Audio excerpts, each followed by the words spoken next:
Welcome to A Window on SAHMRI, where we take you inside South Australia's independent not-for-profit health and medical research institute. Each episode, we get to know the people driving our life-changing research, getting into what motivates them personally and how their work is delivering a brighter, healthier future for all. Andrew, how has dementia impacted your family? It's been, quite a personal journey and one that's emerged more recently. I was quite protected from it as a young boy. I was fortunate to be naive to the roles of dementia. At least I thought so at the time. I remember seeing my granddad in a nursing home, and I remember seeing him living in his own home with my grandma. So when I say my granddad, he was my grandma's father. He lived a really great life. And then unfortunately he took a turn and had to be put into a nursing home. And it was that point he just took a rapid decline, and as a child, I wasn't really sure why, but just knew that, going into a nursing home just meant that was heading towards the end of life's journey. And then more recently, on my mother's side, I've seen some of my more senior family members over the past few years go through rapid declines of health. Again, while I was growing up, it wasn't clear to me what was happening. And also just in general, because we weren't really sure what was going on, what the explanation for the changes in behaviour were. And unfortunately, that had some pretty significant impacts on our family. And it wasn't until only recently that we found out that there was, in fact, some confirmed diagnoses of dementia. And that was the case for multiple members of my family. And I've now, throughout my life, as I've aged, seen the impacts of different types of dementias and the effects that it has on the person when they're locked in a nursing home, and the isolation and depression that they go through, the impacts that it has on their other family members. So my grandparents, my parents, their siblings, and it's really rough for just not the people who have the disease, but also the family members. And that's really what's driving my passion to do more research in this area, because the pain that it causes is so far-reaching. And so I really want to help not just the people with the disease, but also those who live around them. Yeah. What symptoms have you seen? It's some of the quite scary symptoms. So anger is a big one. Memory loss is another one. So again, on a personal angle, a member of my family who had it, she lost the ability to recognize her husband of 40 plus years and would just get really angry when this so-called stranger rocked up to see her. And he was her husband and just looking to have lunch with her, and she just didn't recognize him and just would get really angry and physical. And it's a really scary thing, because there's nothing you can really do about it, and it's absolutely devastating for the surviving family members. How did that impact him? Massively emotionally. Yeah, he was really emotionally damaged by that, because you've lived your whole life alongside someone, supporting each other, just complementing each other throughout your lives, and then suddenly finding yourself in conflict and opposing each other's for reasons that are just out of your hands. And it's just he handled it really well up to her passing, and then through her passing, and he's doing well. But it was a tough time. It was a tough time. It's very difficult for families, because the person who has dementia ceases to be who they used to be, and they stop being the version of themselves that everyone loves and knows and will hopefully still be able to remember them by. And in a lot of cases, you see the big personality change, and there's anger, there's frustration, there's people having a very short temper, and they become often a very difficult person to be around and try to support. And I think that's very difficult for families to be able to continue to do once their interactions with that person becomes something that makes them feel sad, something that makes them feel hopeless, especially when that person really doesn't remember much or can't recognize people's faces. And you have to grapple with what's even the point. It's so hard to keep showing up for someone who doesn't even recognize me anymore. And of course, most people still do out of love and loyalty, but it's quite unique in that way. There's not really any other conditions that take away that part of someone. Yeah, that's exactly right. It really changes who they are. And now it's that recognition of they're a shadow of their former self, or they're just someone completely different. And biologically, that's because of the parts of the brain that are affected. So we have parts of the brain that are responsible for personality, cognition, memory, and as they get affected by the biological mechanisms of the disease, then we see those through various different symptoms. So that's why we have different types of dementia, and people present in different ways. And then, these people who live with dementia, they get frustrated because they don't know why their world is changing, why things are changing to themselves. And they just through the way that their brains change, they just lose the ability to recognize faces that they've seen for so many years. I don't think there could be anything much more terrifying than that, than being powerless over yourself and losing your grip on who you've always been. Such a scary thought to have that happen to you, and I suppose your brain having to justify the reality that continues to change around you, but not being able to make sense of it, because it's something that we take for granted, isn't it? Thinking that we know ourselves and how we're going to act and our place in the world, and it's not something that's guaranteed, and dementia is something that a lot of people are experiencing. What are the statistics in Australia for how many people live with dementia? So this year we have in Australia, about 480,000 people living with dementia. And my reports are that this is an underdiagnosis. So there are presumably a lot more people that live with some form of dementia. The number is rising, and the estimates that over the next 10, 20 years, this number will double unless we're able to do something about it. Why is that? Because we're an aging population, we're a growing population, and we're living longer, and there's just more people will be having to deal with dementia, which is scary when you think about with the existing, a lot of people in aged care homes have dementia, and we all know the issues that are going on in aged care at the moment and the stress and burdens that they're under and that the healthcare system's under. And so to think that burden may be doubled over the next 20 years or so is a pretty scary notion, and it's something that really needs to be addressed. And I've read before that there's no two cases of dementia are exactly the same, and it can be quite a long decline that goes for years and years and years, or it can be something that comes and goes fairly rapidly. So you've got this massive spectrum of what dementia looks like, makes it difficult to diagnose and to understand sort of what stage it's at. And there's a lot of things where you could put it down to some other condition, or obviously as we age, naturally we get a bit more forgetful, but there's a big difference between being a bit more forgetful and not being able to respond as quickly as you used to and having dementia, but difficult potentially for people to be able to know what's going on and know if they should go and get checked. No, that's exactly right. You've described it really well. As we age, all of us will experience some degree of cognitive decline. That's just a natural process. But it's sort of like there's a gradient, and that decline may get more steep or more gradual. And that may be what leads to symptoms of dementia and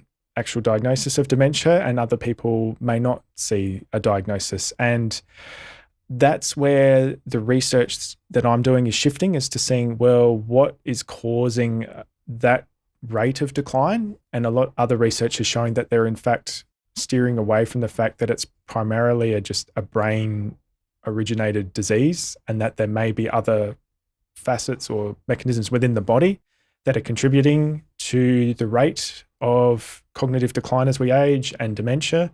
And then what are the effects of other processes that may be impacting this? For example, what other exposures we might see in the world that change the rate in which we decline with our cognition. So our diet and our sleep and our exercise and exactly what we do for work, all of these things could play a part in whether or not we develop dementia, which I suppose is a good thing in a way, because it means that hopefully we have some kind of control over where that goes in the end, because I think there's generally been the understanding that dementia is hereditary and you're either going to get it or you're not, and it seems like that's partially true, but it doesn't mean that all of those other things don't play a significant role, and that's a big part of your research. Yeah, that's exactly right. So the common perception is that, dementia runs in the family, I'm going to get it. So that was one of the concerns that I had initially was that, it seems to be prevalent in my family. That means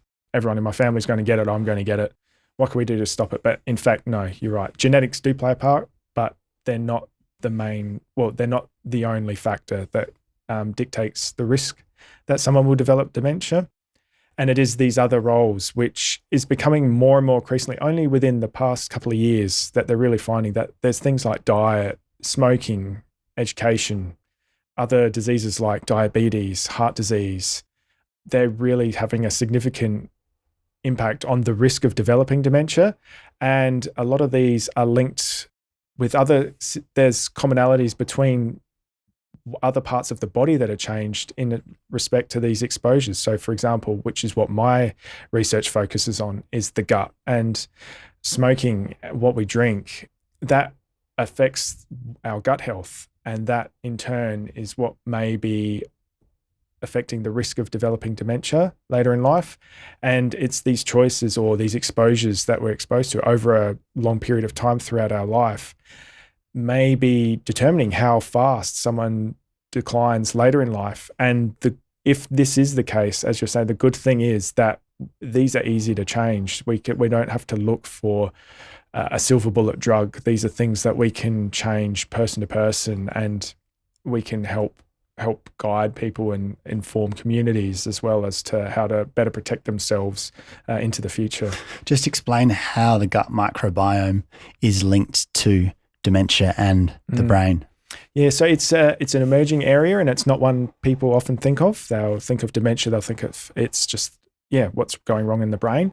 But what myself and other researchers are finding, that actually the microbiome, which is all the bacteria in our gut, is really, really integral to our overall health. So we've grown up and evolved with the bugs in our gut, and they helped digest food for us. They help shape our immune system, and they provide the nutrients that our body needs to sustain a long and healthy life. And when that changes, whether it's knocked out through antibiotics or an unhealthy diet, there are bad bugs within the gut that they start to become more active, and they don't get wiped out, and they start to break down the gut, and then they cause inflammation. And so we know diseases like Crohn's disease, inflammatory bowel disease, that's really concentrated diseases where there's a high proliferation of bad bugs, and that causes these high levels of inflammation. And so when we see low levels of this, that's the gut breaking down over time, and then these inflammation components work their way throughout the body. And a lot of these components can work their way up into the brain. And the research that I'm investigating is that it's these components that are shifting the way the biology works in the brain, and maybe accelerates or leads a person towards developing dementia. And it's just through these particular pathways that we could perhaps look to target. How did you begin on the path that you're on now?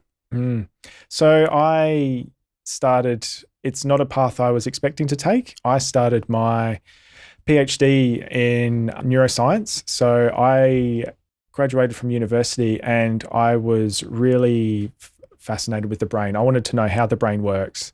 And I also had a real passion of wanting to help kids, because in my mind, I thought children didn't have the right to be sick. There should be no such thing as an unhealthy or an unhappy child. So I wanted to either help kids or investigate the brain. And I was really fortunate that I was able to find a research area which was looking to investigate the brain in children. And it was a condition which presents symptoms of childhood dementia. So it's dementia type symptoms in children, and it's a genetic condition in children where their neurons in their brain don't develop properly, and they start to deteriorate quite quickly in life. And unfortunately for these children, it leads to their death in their teens. And so my PhD was investigating how do these neurons grow, and what changes are happening in the brain that may cause these neurons to function differently. So it was a really high-tech project. And I was very happy and very grateful for the opportunity to work with children, which really humanized my research. and I got some really exciting results out of it, which is now helping children at the moment with this disease. And then I was able to make some really good progress there. And then throughout those few years, I was impacted personally by family members with dementia, and being exposed to the aging community and these real world scenarios, it had a strong impact on me. And after my PhD, the opportunity came up to shift my focus into the world of microbiology, which is the world of the bacteria in the gut. And I've been able to shift my focus into what we call the gut-brain axis, and that's the connection between the gut and the brain. And I do a lot more work with human. So my PhD was more preclinical work, which is a lot of cell work. I now do a lot with people directly. I speak to members of the community that have dementia, that live with dementia, and I work directly with them to try and further the research in dementia in human populations. And it's all areas. So I work with aged care. I do with diet based measures, a lot of microbiome based measures with people in dementia. And it's quite a big shift from what I did through my PhD, but one that I'm finding really rewarding. What does collaborating with people who have dementia themselves or have a family member who has dementia, what does that do for you and your understanding in your work? It's something that I find really, really important, and I think is vitally important to anyone who does research, is connecting with the people who have the lived experience. And it is something that we're starting to see more in the scientific community, is as scientists, we need to be in touch with what's going on in the world and what these people who are living with these conditions, what their experiences are and what their core problems are. How does that help for you to understand that in a really raw way? It just drives home the impact and the significance of what we're doing. And so it helps me with my research ask the question, what can I do that will improve this person's quality of life? And I'm very grateful that I get to have these conversations with these people and hear from them the hurt that they're going through or that their loved ones are going through, and what is core to their improving their quality of life. And it's a constant reminder of the impact our research has. And it's what really drives me to want to improve basically their quality of life and ours as we age. Does this work get to you emotionally? It does, yes. There are particular scenarios where particular situations. So going into aged care homes, I think as an Australian community, and it may be somewhat controversial, but we seem to shift as people get older, we tend to shift them into a home, and it's sort of out of sight, out of mind. And when we go to these aged care homes, it's a very challenging place to be, and it's something that you'll see a lot of people with dementia, particularly in aged care homes, that they also have depression. It's quite high, and it's a very heavy place. And interacting with people there and working with the elderly in those situations, it's a very heavy environment, and it's what really motivates me to improve the quality of life of these of people in aged care and help shape aged care systems as well. Researchers often say that the job takes over their whole life. Do you feel that way? It's becomes, I think, a way of treating life. Yeah. So it occupies, because you see the impact, you see the way other people's lives are, and in a way you're responsible for their lives. You have the opportunity to help change the way that their life is or will be. And it's hard not to take that responsibility to heart. And it just really does then really, it gives you the responsibility to be like, I'm in the opportunity to make a difference here. I've got to, jump right in and tackle it with all the ability that I can. How do you know when you need a break? Generally when my brain feels like mush, that's when it's time to take a break. Yeah, it gets to a point where, you can't think clearly, or it's just been a heavy day. Unfortunately, unlike the people that have to deal with these situations day to day, I have the opportunity to step away. And so, yeah, when it just gets all a bit too much, that's when I know when it's time to just take a quick break and then approach it fresh. And what do you do to rejuvenate? If I need to physically vent, I like to keep the exercise up, which is good. I like going for a run. That's a really great way to get all the pent up energy out. And then it's sort of a form of meditation as well, which is really great. I really enjoy doing that. In terms of wanting to get the creative juices going a bit, I am a bit of a resident astronomer. I really love digging into astronomy, and in particular, I'm looking into astrophotography, which I think a lot of the passion came from during my PhD. Spent a lot of time on the microscope, was looking at all the brains on the slides, and now I've sort of just angled the scope up towards the sky and looking to capture all the wonders of the universe. And it's really funny how a lot of the similarities, I think, between the brain and the universe, and I think I've always been drawn to space. And it's just, I listen to lectures by Stephen Hawking and other physicists, and the links between the universe and our biology, there's some interesting overlaps there.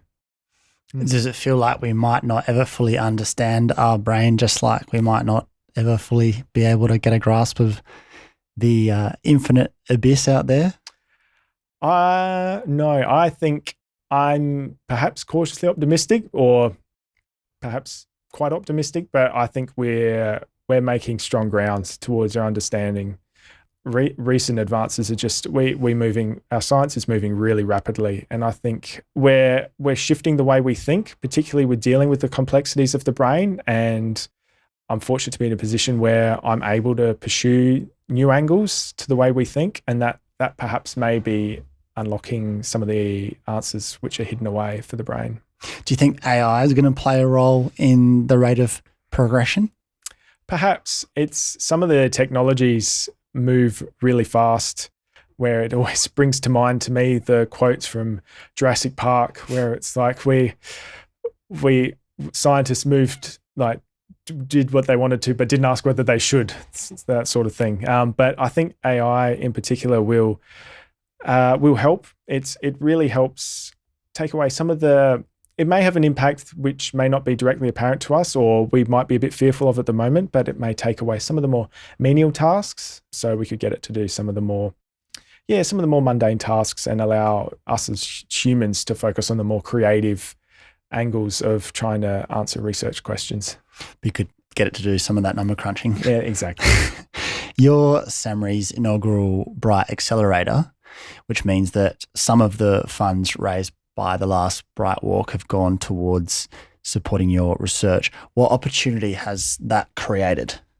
It's been a wonderful opportunity, and I was really grateful and honoured to be awarded as the BRIGHT ambassador for SAHMRI for this year, and the inaugural one. It was an amazing surprise, and I was just so thrilled to be a recipient of that. And it's really allowed me the opportunity to pursue the research that I want, which is wanting to improve the quality of life for elderly Australians, particularly those in aged care.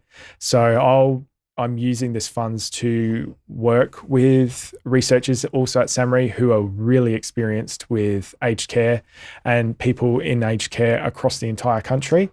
And I'm looking to connect that with dementia, cognitive decline, and impacts on the gut microbiome. So what I'm specifically looking at is how people with cognitive decline, how they deteriorate with their impairment to dementia in aged care, and perhaps what they might be exposed to during aged care and leading up to aged care that determines that rate of decline, which goes to what we were speaking about earlier, was that are people exposed to various things which may change the way that the rate at which they develop dementia. What's it like to go to work knowing that your work's being funded directly by the community that you're trying to help? It really reinforces that significance of what I'm doing. So, and it just really makes me all the more motivated because, this research is being funded by the community, and I interact with the community, and this work will be bettering the community. And while the people who are funding the research may not see the benefits for themselves right away, it just has massive impact for their loved ones and maybe themselves in the future. And that's just what gives me that added responsibility of, like you're saying, like taking over your life. Like I've got this responsibility now I've had this trust placed in me. I'm going to do my bit and just really push to cure or prevent dementia, which sounds like a big optimistic goal, but that's my mission. You've got the fire in the belly. Exactly. Tell us about the last cricket match you played. The last cricket match I played. So I played cricket with school, which is a number of years ago now, and I was a terrible batsman. I think it was the fact that I just didn't really grow until I left school, and so it was one of those instances where like the bat was almost bigger than me. But I was a pretty good bowler and regularly took wickets. And then in the final game, I took the 2 wickets with the last 2 balls on the game and then finished on a hat-trick, and I haven't played since. So always on a hat-trick. So was there a retirement speech straight after that one? I didn't intend on stopping, but that's just how it worked out. So I've been reluctant to pick up the ball since. You can't really top that, I suppose. Better to quit while you're ahead. Exactly. Where do you envision dementia research being by the end of your career? I think it will take the shape similar to the way that cancer has. So cancer has it started in the 70s, similar to where dementia is now, and it's grown into such a internationally recognized and collaborated on unit. There are institutes all around Australia and around the world that focus exactly on improving cancer, and dementia is increasingly, we're seeing, becoming like it's having a more and more of a significant burden on our community, and we think we really need to really push this forward. And so we need to make efforts of really bolstering locally and internationally how we tackle it. And it's going to require different ways of thinking, which we're starting to see the shifts now. And I think by the time my career is through, it's difficult to picture with the rate at which science changes, but I'm hopeful that we'll be at a point where dementia, how it's affected from person to person, we'll have an understanding of that based of how we as researchers are connected throughout the community across the world and in different fields. So not just within, say, neuroscience, but other forms of science and also other forms altogether, multidisciplinary teams. And we'll have an understanding of how it's developed, and we might have ways of preventing it and ways of treating it. That would be how I would hope to see the status of dementia care by the time that my career finishes up. Thanks, Andrew. Thanks, Karen.